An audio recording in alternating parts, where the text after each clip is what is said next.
Hello दोस्तों, आज हम बात करेंगे फिल्म कांतारा की। ये फिल्म छोटे बजट की होने के बावजूद बहुत ज़्यादा सफल फिल्म रही है। इसमें एकदम नई संस्कृति से लोगों का परिचय कराया गया है, जिस संस्कृति के बारे में भारत के एक बड़े हिस्से को नहीं पता है। इसलिए इस वीडियो को पूरा ज़रूर देखें। तो आइए शुरू करते हैं। फिल्म की कहानी शुरू होती है 1847 में। उस समय दक्षिण कन्नड़ा में धार्मिक प्रवृत्ति के एक राजा थे। उनका साम्राज्य काफ़ी बड़ा था। उनके पत्नी थी, पुत्र था और वहाँ की प्रजा भी राजा का सम्मान करती थी। लेकिन यह सब होते हुए भी राजा के मन में शांति नहीं थी।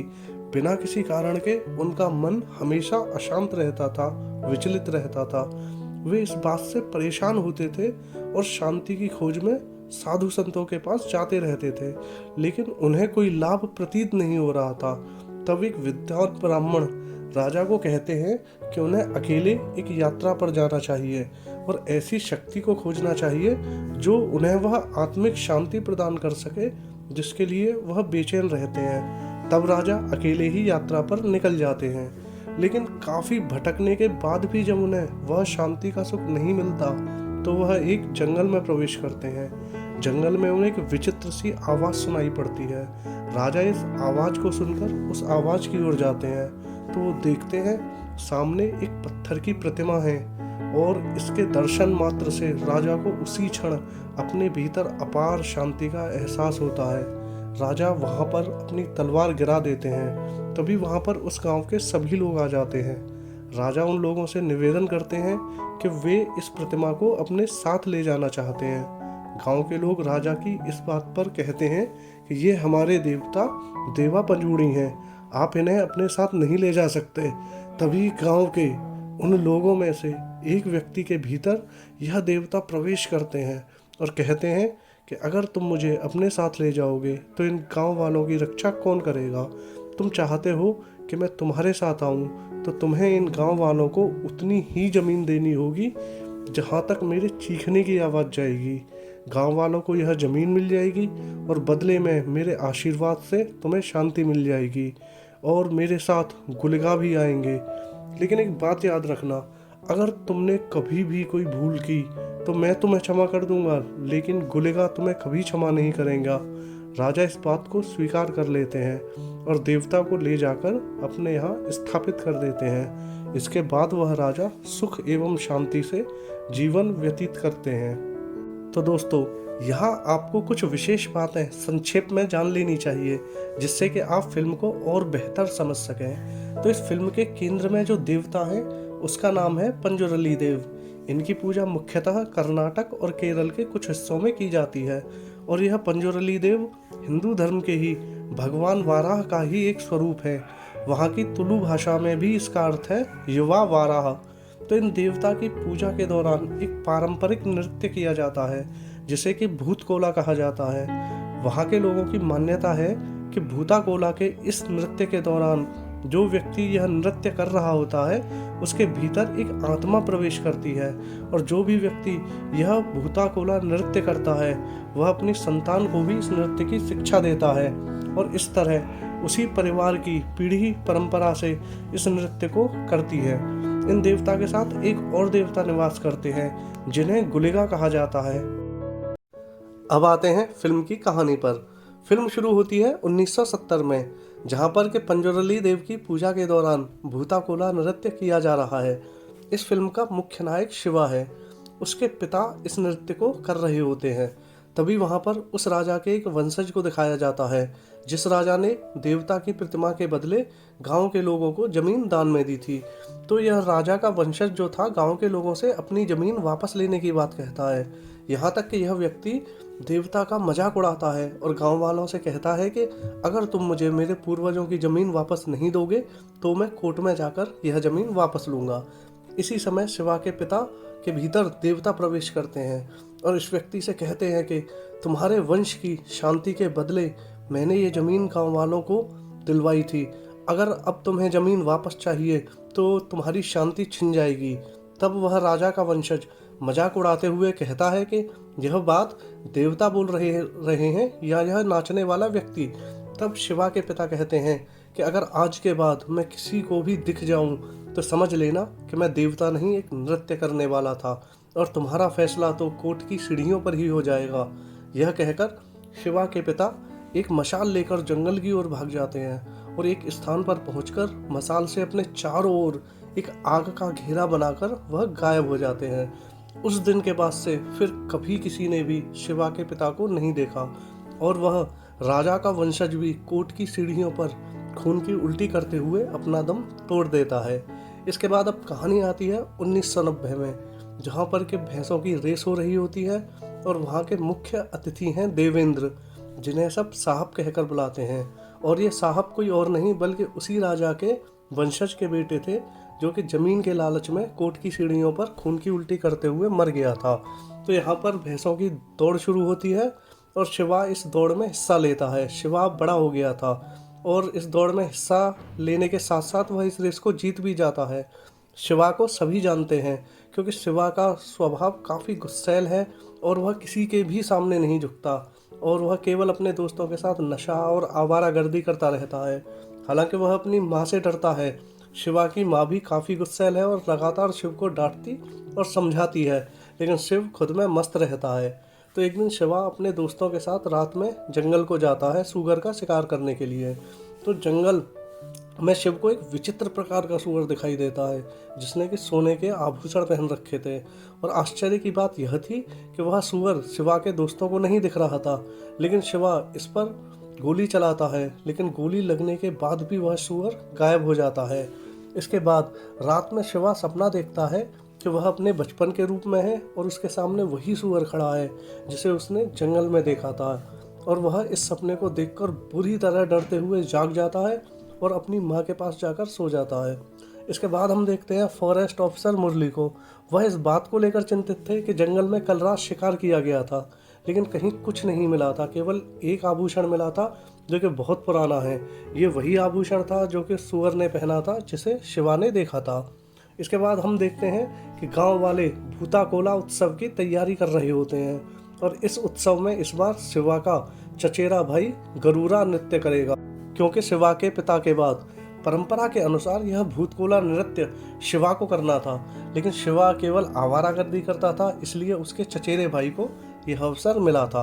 और शिवा का यह चचेरा भाई बहुत ही साफ मन का और काफ़ी सज्जन व्यक्ति था। अब हम देखते हैं लीला नाम की एक लड़की को, जिसे कि शिवा बचपन से ही प्यार करता था। लीला फॉरेस्ट ऑफिसर की ट्रेनिंग करके गांव आई थी, जहां के शिवा उस पर डोरे डाल रहा होता है। उत्सव मनाने के दौरान यहाँ पर पटाखे भी छोड़े जा रहे होते हैं। तभी वहाँ पर फॉरेस्ट ऑफिसर मुरली आ जाते हैं, जो कि पटाखों को फोड़ने से मना करते हैं। उनका मानना था कि पटाखों के शोर से जंगल के जानवरों को तकलीफ होती है। तभी वहाँ पर शिवा आता है और कहता है कि क्या किसी जानवर ने उनसे शिकायत की है, और इसके बाद शिवा और मुरली में झड़प हो जाती है। गाँव के लोग और साहेब आकर बीच बचाव करते हैं और मामले को शांत करा देते हैं। इसके बाद अगले दिन लीला के पिता लीला को साथ लेकर शिवा के पास आते हैं। वो शिवा से सहायता मांगते हैं कि शिवा साहिब की सिफारिश से लीला को यहीं पर नौकरी दिला दे। शिवा उनकी मदद करने को तैयार हो जाता है क्योंकि वह तो लीला को पसंद करता ही था। वह लीला को साथ लेकर साहब के पास जाता है और साहिब लीला की पोस्टिंग उसी जंगल के थाने में करा देते हैं। इसके बाद फॉरेस्ट ऑफिसर मुरली गाँव में आता है और कहता है कि जिस ज़मीन पर आप लोग रह रहे हैं यह सरकारी ज़मीन है और आपने इस ज़मीन का अतिक्रमण कर रखा है। आप यहाँ अवैध तरीके से रह रहे हैं, इसलिए तुरंत इस ज़मीन को खाली कर दो। इस बात पर गांव के लोगों और पुलिस ऑफिसर्स में झड़प हो जाती है। तभी वहाँ पर शिवा आता है और उन सभी लोगों को पीटने लगता है जो कि वहाँ पर गड्ढा खोदकर जंगल की सीमा तय कर रहे थे। लेकिन मुरली अपनी बंदूक निकालकर शिवा को रोक देता है और इसके बाद शिवा को बांध दिया जाता है। इसके बाद मुरली लीला को भी काम पर लगा देता है। लीला को न चाहते हुए भी ये काम करना पड़ता है और इस काम के लिए लीला को गांव वालों के ताने भी सुनने पड़ते हैं। लीला मजबूर थी क्योंकि उसने काफ़ी मेहनत करके ये नौकरी हासिल की थी और वह अपने अधिकारी के निर्देशों का ही पालन कर रही थी। लेकिन लीला को कोई नहीं समझता और सभी उसे कोसने लगते हैं। इसके बाद अगले दिन सभी गांव वाले मिलकर साहब के पास पहुंचते हैं। तब साहिब सभी गांव वालों की ज़मीन के कागज़ लेकर उनकी मदद करने को तैयार हो जाते हैं। इसी समय शिवा का एक दोस्त साहिब के घर में घुसने की कोशिश करता है, लेकिन साहिब का आदमी उसे गाली देते हुए थप्पड़ मारता है। इस बात पर शिवा गुस्से में जाता है और साहब के आदमी को पीट देता है। साहिब आकर फिर से मामले को शांत कर देते हैं, लेकिन यहाँ साहिब के जो आदमी थे वो शिव से छिड़ जाते हैं। शिवा दरअसल साहिब के लिए जंगल में से चोरी से पेड़ काट कर लाने का भी काम करता था, इसलिए साहिब उसे अक्सर शराब पिलाते और पैसे दिया करते थे और कई बार साहिब की हरकतों को अनदेखा कर दिया करते थे।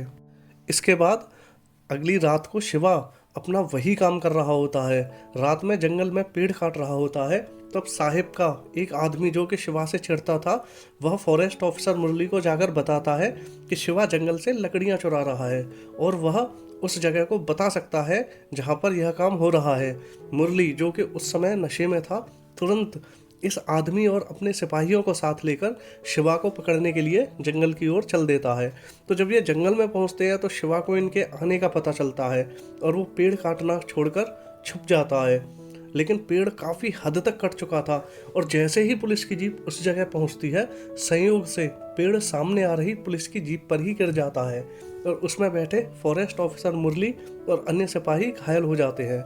इसके बाद साहिब के कहने पर शिवा अपने दोस्तों के साथ गांव छोड़कर जंगल में छिप जाता है, लेकिन 1-2 दिन बाद ही शिवा और उसके दोस्त छिपकर गांव में चले जाते हैं। गांव में पहुंचकर शिवा लीला के साथ एक मचान पर सोया था, तब फॉरेस्ट ऑफिसर आके उसे पकड़ लेता है और लीला को 15 दिनों के लिए सस्पेंड कर देता है।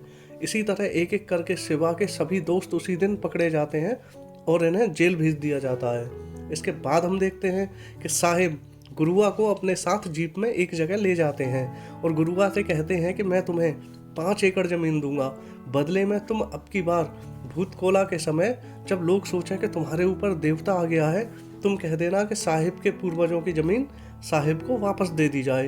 लेकिन गुरुआ यह सुनकर हैरान और दुखी हो जाता है। वह कहता है कि पूरा गांव आपका सम्मान करता है और आप हैं भी अच्छे, फिर आप ऐसी बात क्यों कह रहे हैं, मेरी समझ में नहीं आ रहा है। दोस्तों, इसके तुरंत बाद हम अगले दृश्य में देखते हैं कि एक जीप गांव के देव मंदिर के सामने आकर रुकती है और गुरुआ की लाश को कोई वहां फेंक कर चला जाता है। तो गांव के लोग जब अगले दिन गुरुआ की लाश को देखते हैं तो वो गुरुआ की हत्या से बहुत दुखी होते हैं और आश्चर्यचकित हो जाते हैं कि इतने सीधे व्यक्ति और देवता के पुजारी को मारने का पाप आखिर किसने किया। शिवा को भी जेल में यह बात पता चलती है और वह भी बहुत दुखी होता है।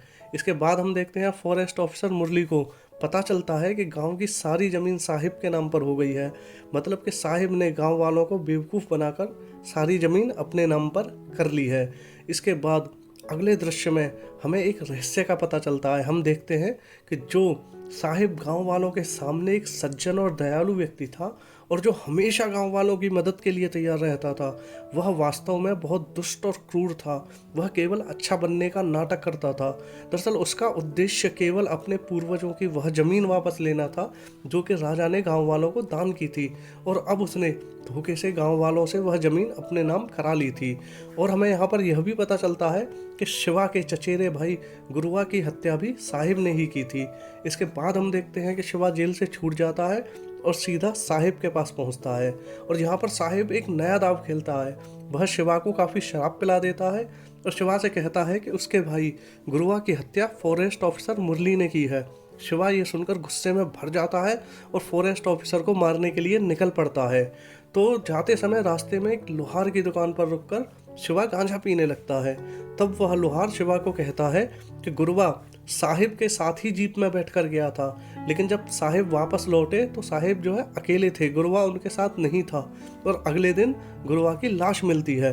तब उसी समय साहिब के आदमी जो थे, जो कि शिवा से चिढ़े हुए थे, वे शिवा पर हमला कर देते हैं, लेकिन यहाँ पर शिवा सबकी बहुत अच्छे से धुनाई कर देता है।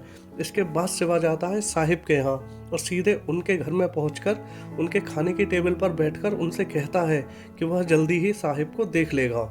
इसके बाद अगले दृश्य में हम देखते हैं कि शिवा जब जंगल में जा रहा होता है तो वहाँ पर उसे वही सुअर दिखाई देता है जिसने के आभूषण पहन रखे थे।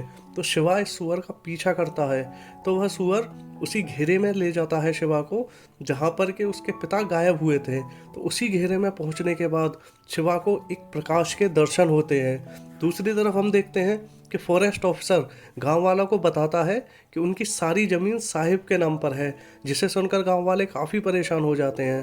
लेकिन फॉरेस्ट ऑफिसर मुरली कहता है कि ये ज़मीन अब रिजर्व फॉरेस्ट में आ जाएगी, तो साहब कुछ नहीं कर पाएगा, और इसके बाद तुम सभी सरकार से बात कर सकते हो, जिससे सबको दोबारा ज़मीन वापस मिल जाएगी। तभी वहाँ पर शिवा वापस आ जाता है और उसे पता चलता है कि फॉरेस्ट ऑफिसर मुरली उनका साथ दे रहा होता है। तो इन दोनों के बीच का झगड़ा यहीं पर ख़त्म हो जाता है। लेकिन तभी वहाँ पर साहिब अपने असली रूप में सबके सामने आ जाता है। वह बहुत सारे गुंडों को हथियारों के साथ अपने साथ लाता है और गांव वालों पर हमला कर देता है। इन सभी के बीच लड़ाई होने लगती है और शिवा का एक दोस्त मारा जाता है, जिसे देखकर शिवा का खून खौल उठता है और वह साहब को मारने के लिए भागता है। लेकिन साहब का एक ताकतवर आदमी शिवा को गला पकड़कर उठा देता है और बेहोश कर देता है। यह देखकर साहब खुश हो जाता है और हंसने लगता है, क्योंकि उसे लगता है कि अब वह जीत गया है। इसी समय हम देखते हैं कि शिवा के भीतर देव गुलिगा आ जाते हैं, जो कि एक बहुत ही उग्र देव है। और वो इसलिए आते हैं क्योंकि अब राजा की पीढ़ी ने अपना वचन तोड़ दिया था। शिवा के भीतर देव गुलिगा के आने पर वह घोर चीत्कार करते हुए सभी को मारने लगता है। यह दृश्य बड़ा भयानक दिखाया जाता है और शिवा साहिब के एक आदमी की गर्दन उखाड़ देता है। इसके बाद शिवा तलवार उठाकर साहिब को भी मार देता है। इसके बाद हमें उत्सव का दृश्य दिखाया जाता है और जहां हमें ये भी पता चलता है कि लीला अब वह गर्भवती है। और उसी समय एक उत्सव के दौरान शिवा भूत कोला नृत्य कर रहा है और उसके भीतर देवता आ जाते हैं और वे सभी को अपने तरीके से शुक्रिया कहते हैं। तभी शिवा को अपने पिता की आवाज़ सुनाई देती है और अब शिवा मसाल लेकर उसी जगह भागता है जहां उसके पिता गायब हुए थे। तभी उसे अपने पिता दिखाई देते हैं, जो कि इस समय एक देवता के आभूषणों में थे, और यह दोनों ही नृत्य करते हुए गायब हो जाते हैं। इसके बाद के दृश्य में हम देखते हैं कि शिवा का दोस्त शिवा के बेटे को यह कहानी सुना रहा होता है। और दोस्तों, यहीं पर ये फिल्म समाप्त हो जाती है। तो ये फिल्म आपको अगर पसंद आई हो तो आगे भी लोगों को इसके बारे में ज़रूर बताएं, और हमसे जुड़े रहने के लिए चैनल को सब्सक्राइब करें, जिससे कि अगली फिल्म का नोटिफिकेशन आपको मिल सके।